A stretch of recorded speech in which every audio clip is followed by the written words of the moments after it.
I would imagine that we will be in agreement on this first game on the Sunday slate. Las Vegas Raiders and Gardner Minshew going into Baltimore to face that Ravens team on what is it, 10 days rest? An Right. angry Ravens team coming off of a loss that they thought they should have won on the road in Arrowhead in prime time. I would not want to be the Raiders right now, especially not with Luke Getsy as my offensive coordinator.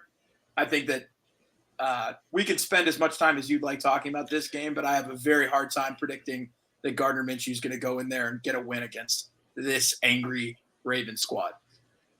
Yeah, I think you can pretty much guarantee a money line victory for Baltimore. I will be interested to see how the offensive line for Baltimore bounces back this week. They had a tough week one with some young guys up front, and Christian Wilkins and Max Crosby are obviously no joke. So it'll be interesting to see them match up against that offensive line this week. But other than that, I mean, you're absolutely right, Pat. It seems like it's going to be a blowout. I think the spread is at 9.5 right now.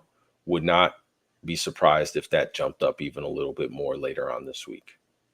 Yeah, I mean, and I think that the Raiders' best chance in a game like this would be playing a game of ball control and running the ball, but they don't have a bell cow back. I think Zach Moss or Zamir White, apologies. Zamir White is their starting running back, and it's not going to do the trick in terms of relying on him to carry your offensive workload as a running back and have to salt away a game possibly.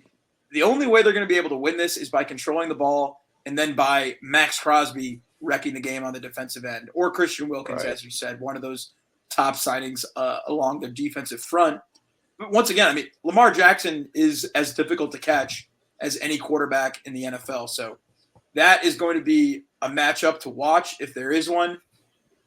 And I think the matchup really might be the Raiders coaches and their watches, watching how quickly the clock can tick down and get this one over with, because I think this game could get ugly fast. But yeah, I think the Ravens definitely bounce back from their loss week one and probably have a pretty big win against the Raiders in week two.